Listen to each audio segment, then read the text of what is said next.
Welcome to Boobs Aren't Worth Dying For, the podcast dedicated to integrative health and healing from breast cancer and breast cancer treatment using the best of conventional and natural medicine. Your host, Deborah Beaumont, is an advanced practice nurse, functional medicine practitioner, and fellow breast cancer survivor. Welcome to today's episode of Boobs Aren't Worth Dying For. This is Deborah Beaumont, and I'm your host. I am very pleased to bring you a guest expert that I think you're going to find really informative and fascinating. Today's show is being hosted by Beyond Breast Cancer, Reclaiming Your Health and Vitality Post-Treatment. I wanted to tell you about the group I'm really excited about. It's going to be starting in July, and I really hope you'll consider contacting me to find out more information if you're interested. This is going to be a group where we really look at breast cancer and breast cancer recovery from a very holistic perspective. And we're going to be looking at the physical and emotional healing that we all know is part of this long-term recovery process.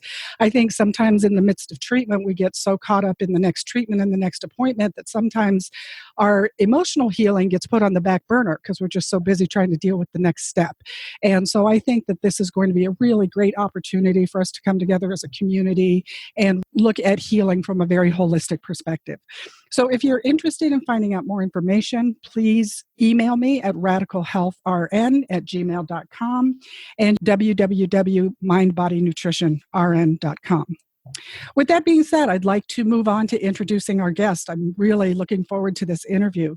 Joining me today is Lara Adler. She's an environmental toxins expert and educator, and she's the self-prescribed toxin geek. And she is so informative, and I know she's helped so many health coaches and professionals and practitioners understand toxins and what's affecting us in a really down-to-earth way, because I think we're getting more information about toxins, but maybe it makes you roll your eyes because a lot of those chemicals we're talking about are big, long words, but Lara makes it really approachable and understandable for people. So as I said, she's a toxins expert, educator, and she's a certified holistic health coach. She works with health professionals to better understand the links between environmental chemicals and chronic health issues. Everything from weight gain, diabetes, thyroid disease, infertility, and definitely cancer. She does this so they can support their clients and patients better. She also has students who are healthy-minded consumers who are proactive about protecting their health and their family's health and well-being. She takes a practical, real-world approach to dealing with toxins. She's informative, accessible, and actionable, really works to make it so it's free from overwhelm. She is my favorite toxins geek, and I'd like to welcome her today. Thanks, Deborah. I'm happy to be here. Oh, this is so great. I think you have such great information. And I think the real benefit of my following you is that we hear so much about toxins in the news. I think we get hit with it on a regular basis. Yeah. And I think that it can have two effects. It can be very technical, so people don't necessarily understand how it translates to their everyday life, or they just kind of check out because it gets really frightening. Yeah. Could you actually talk about that? I know that you started as a health coach and you moved into like this being your passion in terms of your work. So what has that journey been for you and what drew you to this area? Really, I think the biggest thing that drew me to this area, one is, I guess there's a couple of things, to me, it's just a fascinating subject. I also saw that there was a massive gap in the education of allied health professionals, health coaches, nutritionists, chiropractors, acupuncturists, fitness professionals, et cetera, like that are actively working with folks on addressing chronic health issues. And there was a massive gap in the education in this space. But, like you said in the intro, I did start out as a health coach, and that certainly wasn't my first career. It was sort of a later in life transition, as it is for a lot of people. And, after I got my certification as a health coach, I wasn't really sure what I was doing and from a business standpoint, and was just kind of like a generalist that could help anyone with anything, or at least so I thought. I decided that, weight loss was something that a lot of people were coming to me for. It was something that I could easily focus on. I had a number of clients that was their primary motive, was weight loss. And some of the clients that I worked with had wonderful success. They lost a bunch of weight. They kept it off. They felt really great. And then I had a couple of other clients where literally nothing changed for them. That felt pretty frustrating to me. So I just kind of started digging into what might I be missing? What are some underlying mechanisms of weight gain or resistant weight loss that might be at play here that I just didn't know about. And that was how I sort of stumbled into this world of environmental chemicals and their effect on our health. And that really just sort of blew my hair back as like, whoa, why have I not been hearing about this? This was almost 10 years ago at this point. So it was not as prevalent in the sort of public dialogue as it is now. And I just decided then that, this was an area that felt super important and one that just not enough people were talking about. So I did, spend a couple years reading everything I could get my hands on and researching and really trying to understand this issue from as many perspectives as possible, always looking at it through this lens of what can we do about this? And that was in 2012 is really when I started actively teaching about this. So I've been actively teaching for, 6.5 years now to mostly health professionals. So sort of a circuitous route, but that's how I ended up here. I know that one area you teach on, which I think is an area of interest for just about anybody, but people who follow this podcast, is this link between toxins and weight. Because yes. It's been my experience that what most people even understand about nutrition is all about weight and weight loss or weight gain, and some information is better than others. And I know that you actually teach a whole course about obesogens and how toxins affect your weight.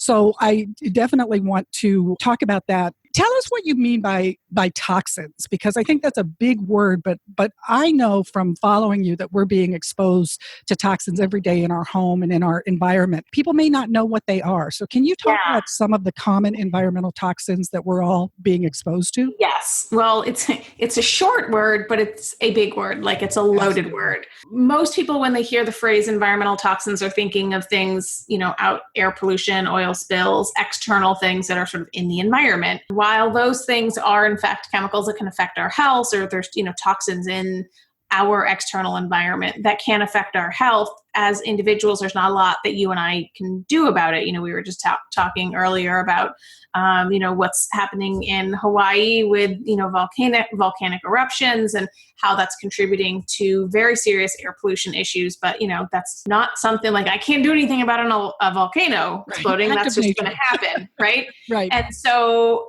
that sort of falls outside of the mindset of something that we can actually address. And when that happens, we just tend to push it aside because it's like, I can't do anything about it. I don't have room in my brain to worry about something I can't do anything about.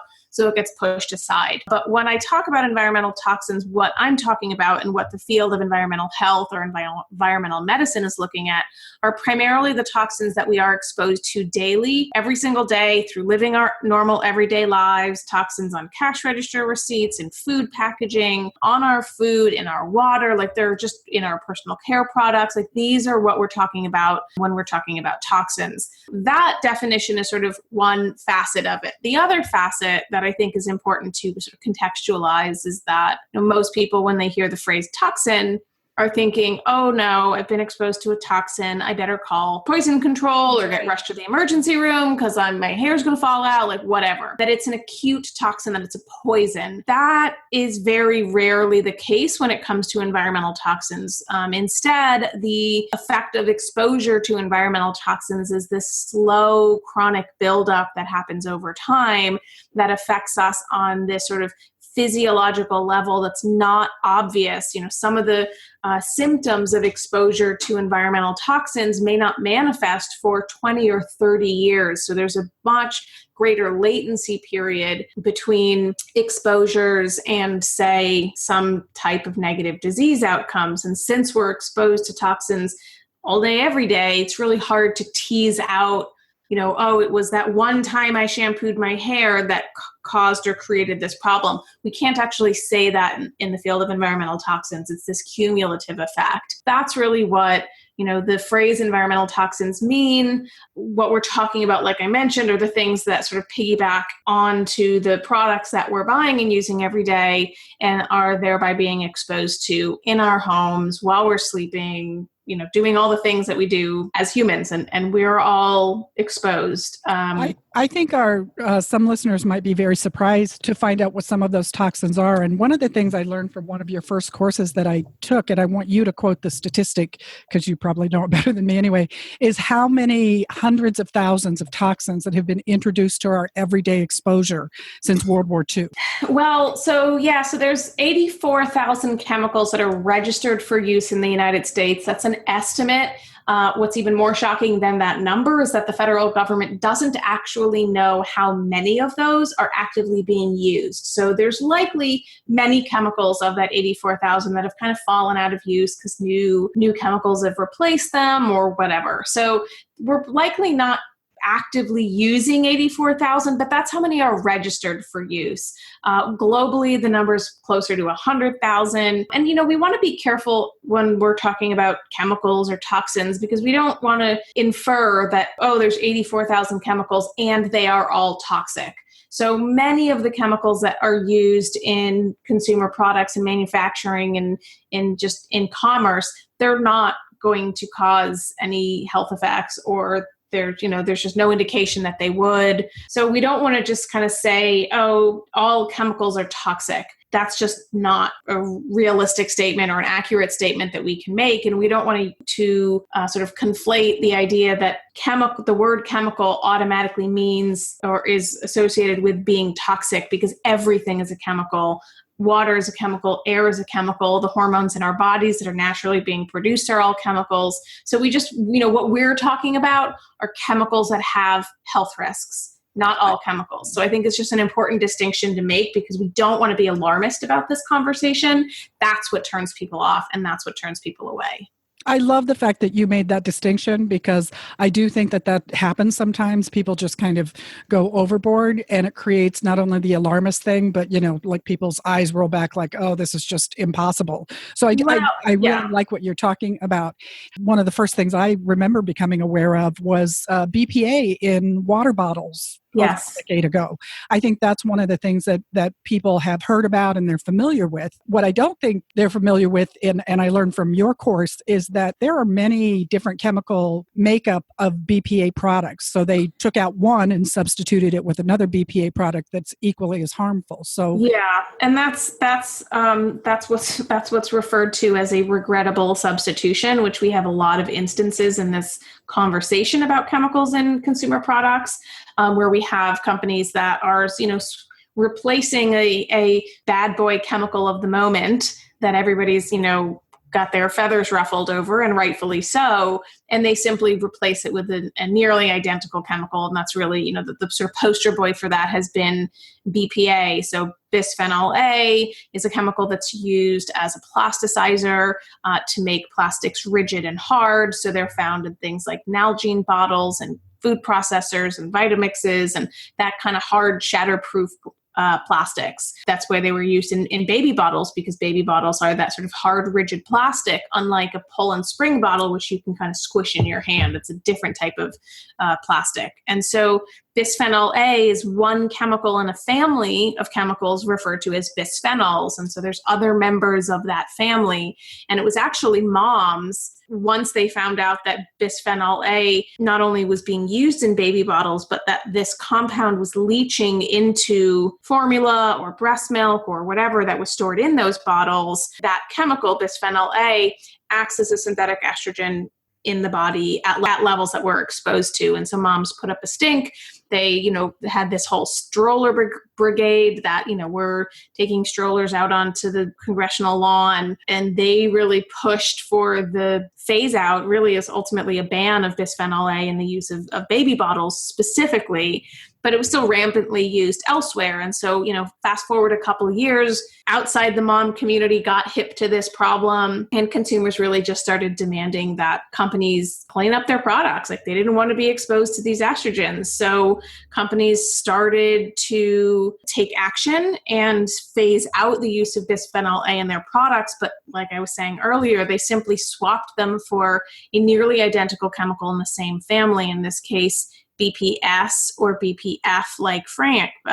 So, when we're seeing a plastic bottle that says it's BPA free, that is sure, technically it's free of BPA, but it may just have BPS or BPF, and newer research into those replacement chemicals are showing that they are just as bad, if not worse, from a estrogenic standpoint. So that's really, that's a poster boy example of this regrettable substitution issue. And, unfortunately, bisphenol A and increasingly their replacement chemicals are showing up in, 98% of people tested by the CDC. So, we're all being exposed to these chemicals, and the list of health effects from exposure to whether it's bisphenol A or other compounds that we're exposed to or chemicals that we're exposed to is long. Like, it's not, breast cancer obviously is one of them. And I think, that this is unfortunately a large and growing community of women that are dealing, and men, interestingly, that are starting to deal with more breast cancer.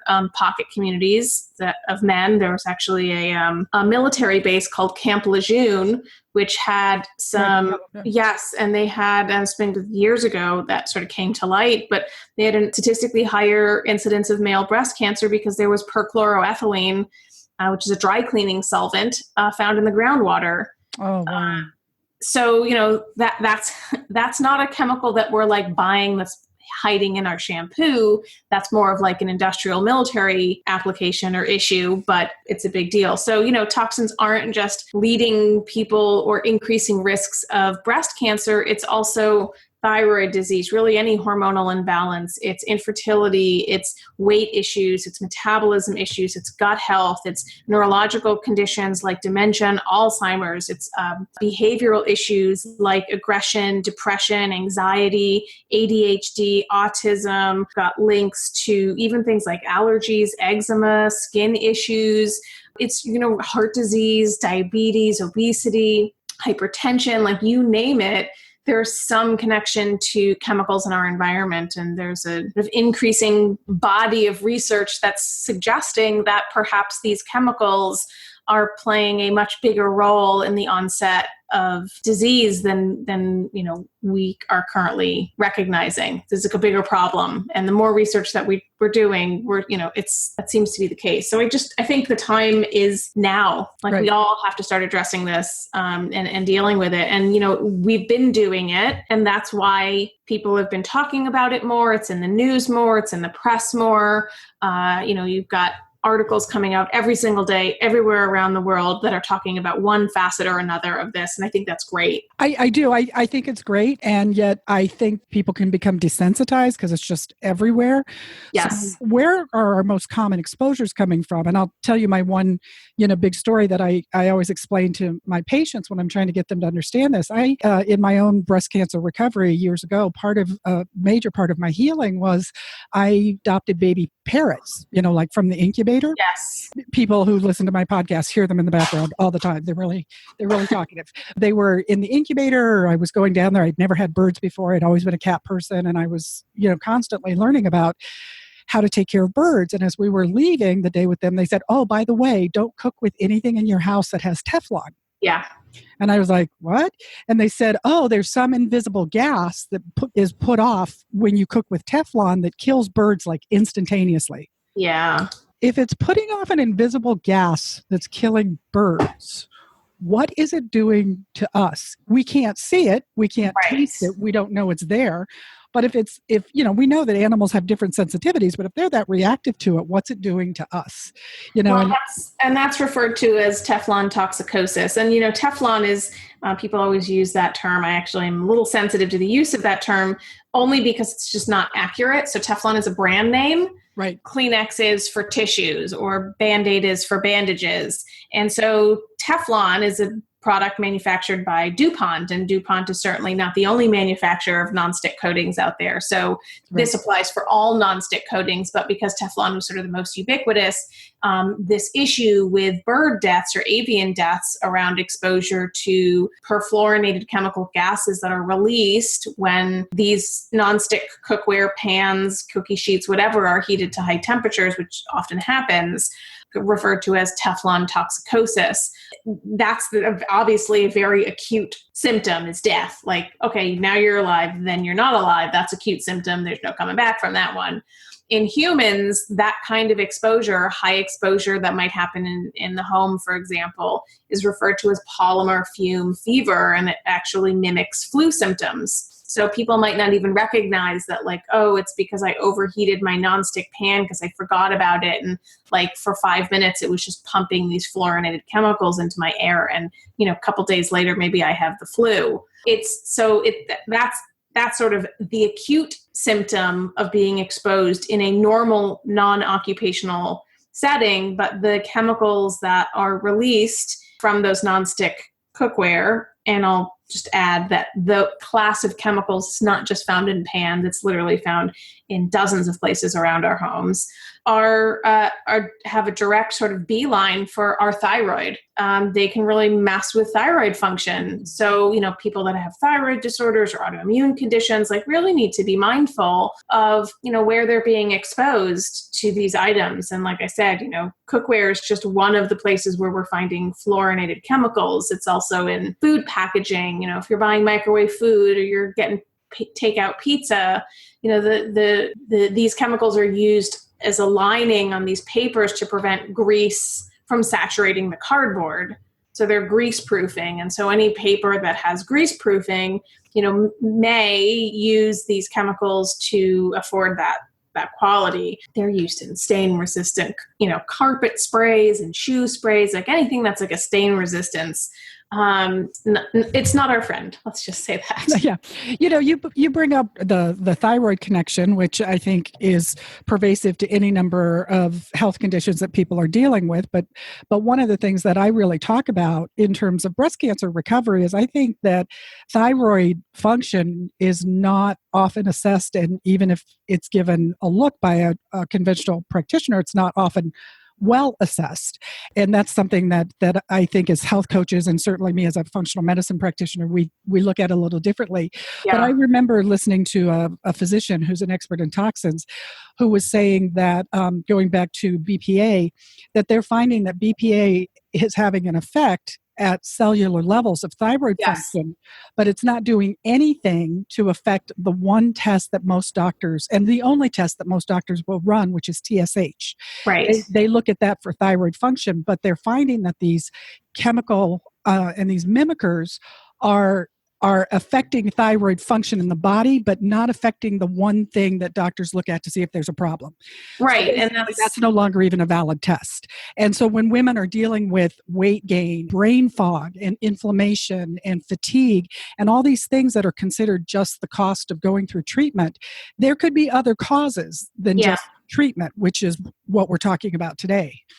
Yeah, and I just think, it's always important to just continuously look upstream from the issue. Like, you have a symptom and you just ask the question, why are you having that symptom? Where is the weak link in the chain that's causing that symptom to, that situation to flare up or manifest? And I think that all of these facets are evolving at the same time. Functional medicine is really growing right now, and people are recognizing that, just like you were saying, that the, lab work that people are doing is just, they need to evolve as well. And that's happening, but some of them are cost prohibitive for a lot of people. So it sort of frustrates the problem. And one of the things that our listeners may not be aware of is the practice of medicine, and how medicine as a profession incorporates knowledge tends to move very slowly. They're not always on the cutting edge. And it's a 10 to 15 year gap between the research and practice. When people say, well, I'll talk to my doctor. Well, your doctor may not. What I often tell people is that since about the year 2000, when some researchers came out with what they called the 10 hallmarks of cancer, our understanding of cancer and what it is as a metabolic process has grown exponentially. But medicine is kind of stuck in their ways, and they don't necessarily incorporate that information. So when people are taking the information we're talking about today, their doctors may not know about it, may dismiss it and poo-poo it. And it doesn't mean it's not real. It just means that that's just not in the body of what doctors do. It's actually not. So a number of years ago, I think this was, maybe 6 or 7 years ago. I don't know if there's been any updated studies in this vein, but in the nutrition space, we all often get our feathers ruffled when we learn that, the average medical doctor has between 19 and 21 hours of training in nutrition during their entire medical tenure. Like that's their whole education, that's what they get. And, that's not good enough. And we're all like, well, geez, that's ridiculous. That's crazy. Nutrition is huge. It's how we navigate preventative health issues is through, good nutrition. And, 19 hours, 21 hours isn't very much. That's the average. When it comes to environmental health, the average practitioner only has 7 hours of training, less than half of what we're seeing in the field of nutrition. And we already know how undereducated the average medical practitioner is in this space. And to a certain extent, I get it. No big deal. That's not, if somebody's a surgeon, I don't necessarily need them to know what I should eat for breakfast. I want them to be really good at surgery. Right. So when it comes to that kind of medicine, it's not relevant. But when we're dealing with chronic disease, the majority of which is preventable, including breast cancer, only a small percentage, I think it's less than 10% of breast cancers have a genetic component. The remainder is environmental. And environmental in that context means environmental chemicals, it means lifestyle, it means do you smoke or not, it means exercise, it means all those things. That's what we're looking at here. So there's this huge education gap. There's this growing awareness because of, increased media around toxins, but a lot of it tends to be, frankly, it tends to be very sensational. It tends to be very sort of not intentionally fear-mongering, but it's not talking about actionable, practical solutions. And I think that's where, at least for the sort of allied health professionals that I work with, that's really where the real sort of magic happens, because when they can understand this practical application of what do I do about BPA in my life, then they can impart that information to the clients and patients that they speak with that are already dealing with chronic health issues. And what I found is that the type of people that seek out a functional MD, functional nutritionist, a health coach, a chiropractor, an acupuncturist, it's because they've gone through the regular medical system and their symptoms are still there, they're getting worse, and they've just been dismissed. They're kind of at their end of their rope, and they're seeking this allied professional because they need a different level of care. Right. And they need somebody who's going to look at things from a different perspective. And I just think that's the beauty of, if we're looking for a silver lining here, that's the silver lining, that this issue of increased chronic disease, and certainly this isn't happening across the board, but I would like to see it happen across the board, is that it empowers people to look at be proactive about taking care of their health. And this is a very specialized kind of area, so I really want to come back to more common exposures, but I just want to put out there for anybody who's listening how it specifically impacts breast cancer patients, and something that I do teaching on and devote future episodes to is what happens when these toxins and chemicals are in the breast implants that are being used for reconstruction. Yeah. And there's a whole growing body of evidence that some women suffer from immune problems from the chemical exposure of implants. It's called breast implant illness. Yep. And if anybody has any questions, please contact me. It's something that I teach on. I know that it can be a very politically charged statement, so I rabbit hole will go down on another podcast. I just really want to bring people's attention to the fact that there are some very specific things that affect women dealing with cancer and the treatment choices that we have to make. And that is actually one of the chemicals that are used to make implants are known to be carcinogenic and neurotoxic. And so when women are having those symptoms, one of the places to look is what kind of reconstruction they've had. The frustrating aspect about a lot of the chemicals that we're exposed to is, some of them have they're carcinogens. So they're very obviously cancer triggers in the body. And then there are all of the synthetic estrogen chemicals, these estrogen mimics that, any kind of estrogen dominant or estrogen driven cancer, like breast cancer, like ovarian cancer, like uterine cancer, they're just going to feed off that extra estrogen. And so when somebody's dealing with breast cancer, or they're in remission and they dealt with breast cancer and they're a breast cancer survivor, or they have breast cancer in their family and they want to be proactive about safeguarding their health to the best of their ability, we have to consider environmental chemicals. Like, it's a non-negotiable for me, in my opinion, for anybody who's dealing with specifically something like breast cancer, because you've got these sort of multiple pathways that can cause or contribute to this disease. So I love what you're saying there about cause and contribute, because I do know that there's a certain element of the community that, when they hear about how nutrition can make a difference or how environmental toxins are affecting them, that they hear that as like, oh, great, you're blaming me for giving myself cancer. And I don't think that's what any of us are doing in terms of education. What we're trying to do is bring the awareness that there are things that you can control. There's a certain element. I mean, getting a breast cancer diagnosis is the ultimate of feeling out of control. But yes, there are things that you can do. And so all of this education is meant to empower people to start becoming more aware and making changes that are manageable, that aren't overwhelming, and that these things make a difference. And the next area that I'd like you to talk about, I made a note here about synthetic estrogens, because last week I had on the show a doctor who talks about Dutch hormone testing, which is a comprehensive way of looking at estrogen levels.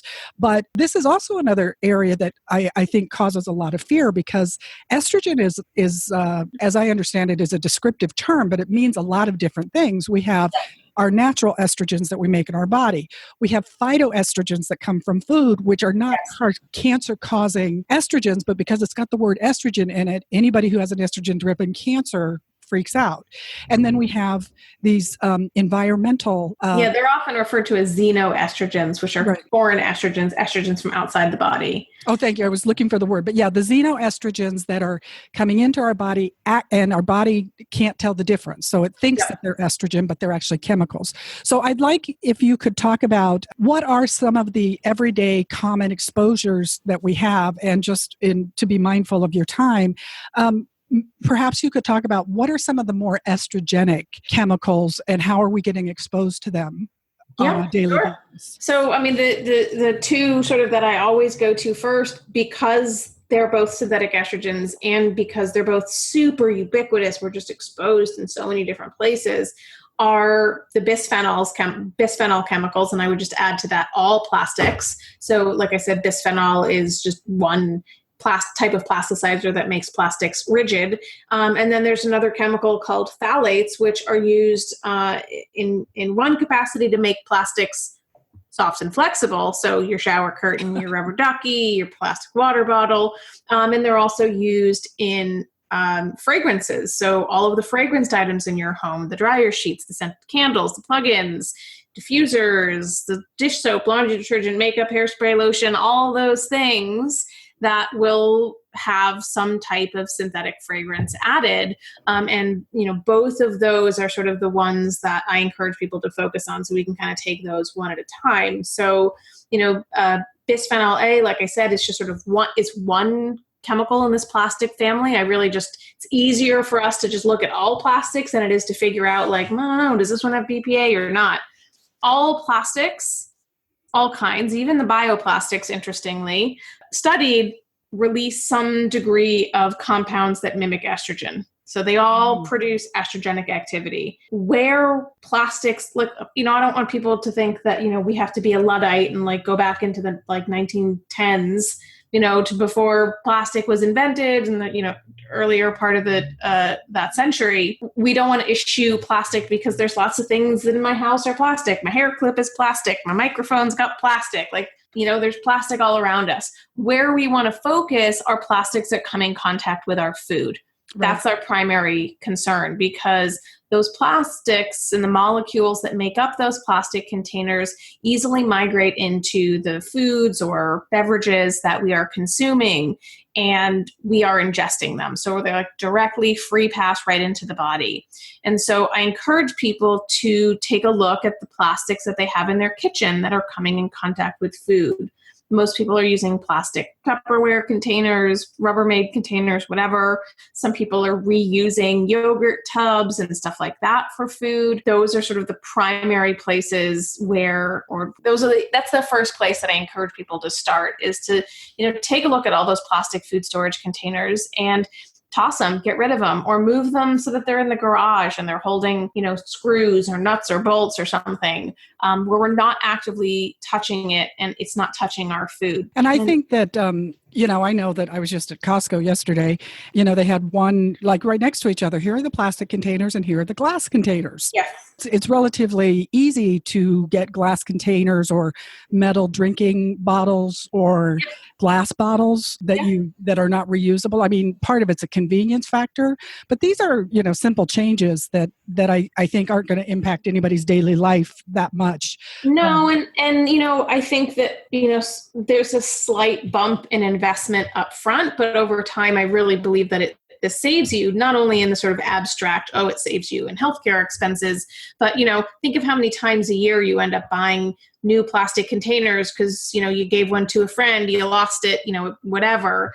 And that just seems to be less the case when you're moving towards using better products.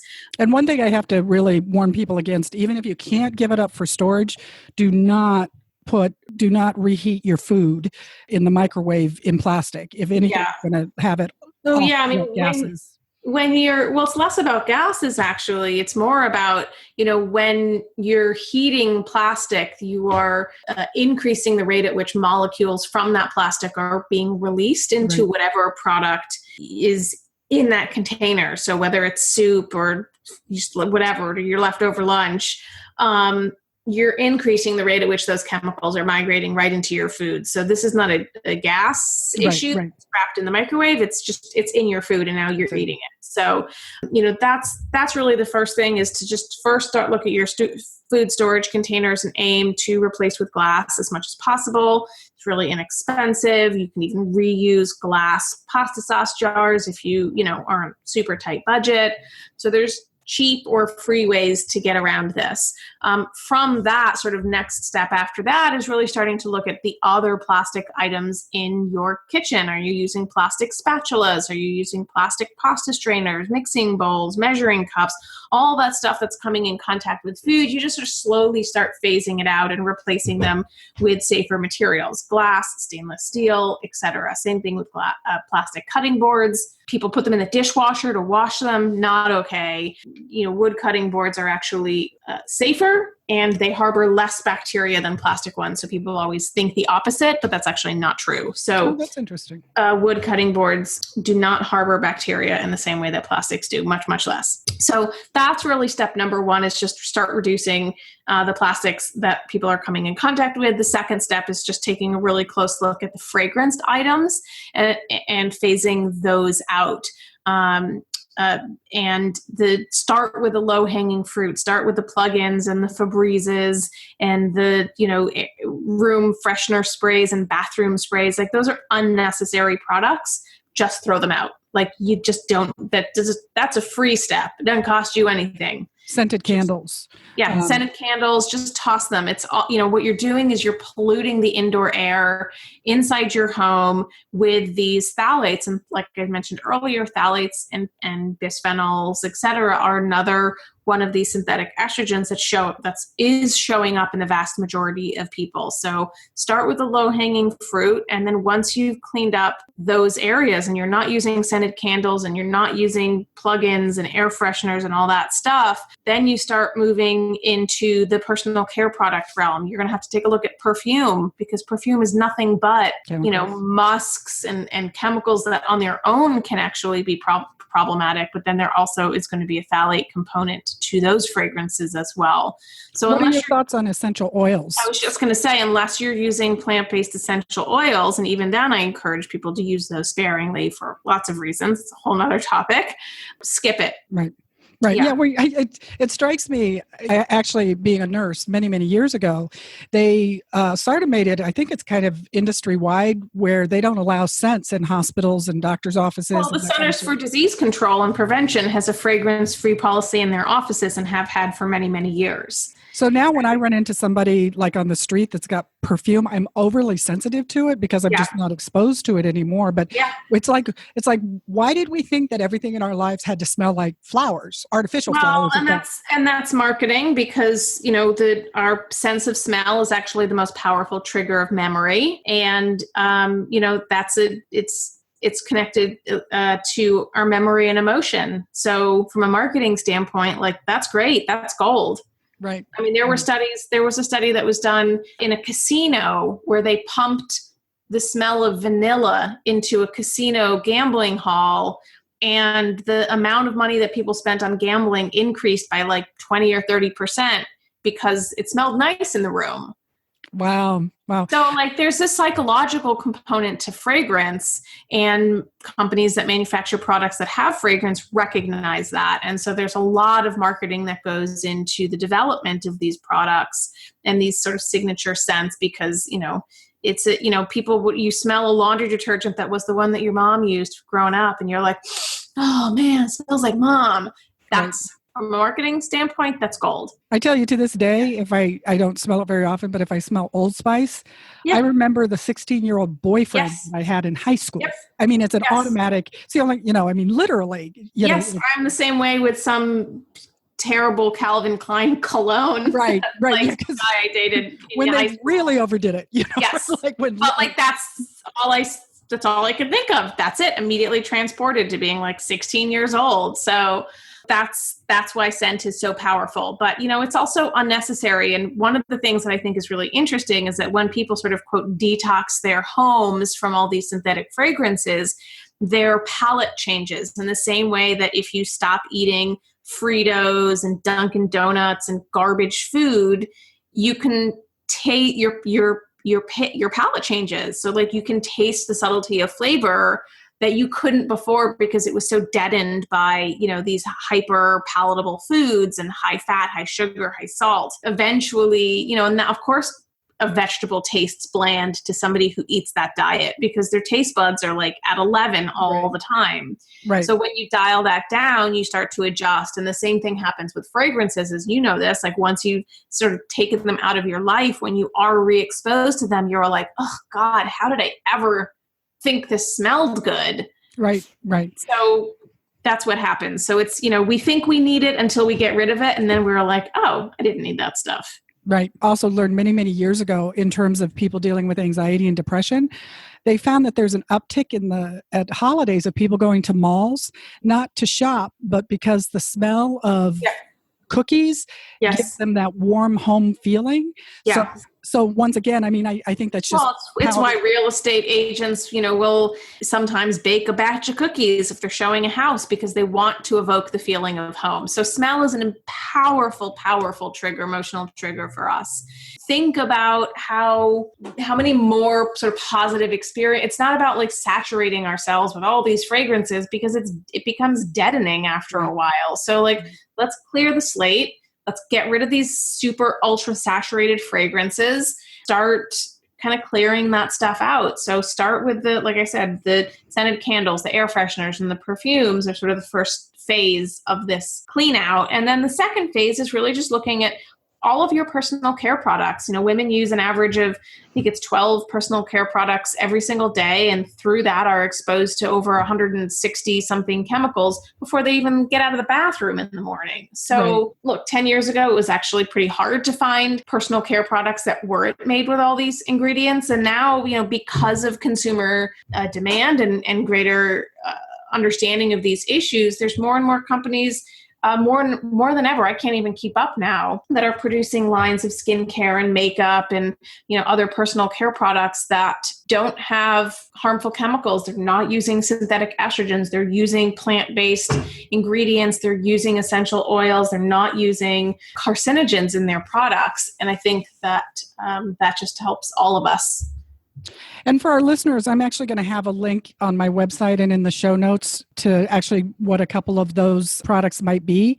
And actually, it just strikes me with this. I think I'm also going to put up a link, maybe just like a little handout for people that lists these major toxins we've talked about and some of the more common things in our homes that we're being exposed to, just so people have like a reference sheet. I think I'm going to make that available to our listeners. Well, I've also got it's not as of the recording of this podcast, it's not live, but it's going live any day now. A resources page where I'm actually listing, a curated selection of products of companies that I like. That you need a shampoo, go here. You need makeup, go there. Because this is something that a lot of my people in my audience are also asking for. Is like, well, which are the products that are okay to use? That's a great resource, and I definitely, as we come to a close, want to make sure we have time that you can talk about how people can access that. But I also know that this is another big area of interest for you. But I also want to mention one of the simplest things that people can do is get a water filter, for your kitchen, and the unknown one for your shower. Because all of those things you're trying to filter out of your drinking water in the kitchen are being aerosolized in hot water in your shower, and you're inhaling them, which is an ultra effective way to get right into your body. So people will often be very mindful about water filters, but not realize that your shower is as big of an issue. So I know you've done a whole course on how to find water filters for your area, but just to bring it to people's attention that, you can certainly talk about it, but a carbon-based water filter for your kitchen is one of the simplest ways. I think it was last week that they came out and said they found opiate residue in shellfish in Seattle. So because it's in the water. Yeah, so our water is like a huge source of toxins. Our water also has estrogen in it. Right. Because of birth control pills, and this estrogen doesn't get filtered out at the plant. So when you someone takes a birth control pill, and not all of the estrogen in that pill or whatever progesterone gets metabolized, and the rest of it gets excreted in our urine, and again works its way back to the water treatment plant, back to our drinking water, and doesn't actually get that stuff filtered out. So I think yes to filtering your water, absolutely. It's it's not the most inexpensive solution, because it will, usually set somebody back $100 or a couple $100 depending on what's happening with their water. But I think what people fail to recognize is that, the average water filter may not work for you. And depending on what's in your water, you may need sort of bigger guns to deal with what's there. And that's where people, will end up for sure wasting money on buying some filter, only to realize like, oh crap, my water has fluoride in it and my filter doesn't take that out. So why did I spend this money?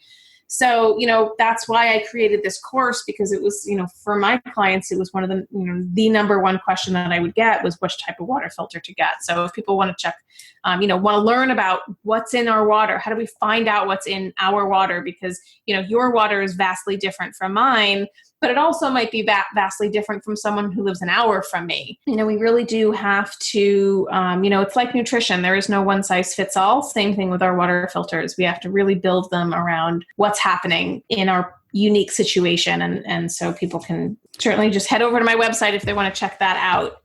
Well, I think, today you've just given so much very practical information, because as I said, one of the goals for this podcast today was to make it accessible to people and decrease the overwhelm and really understand some very practical things that they can do. And I think you've presented certainly a lot of information on that. I just wanted to give you an opportunity, if you had any last thoughts on how to decrease the overwhelm, to talk about that, and also to give people the links to reach you to find more information, to take one of your classes if they're interested.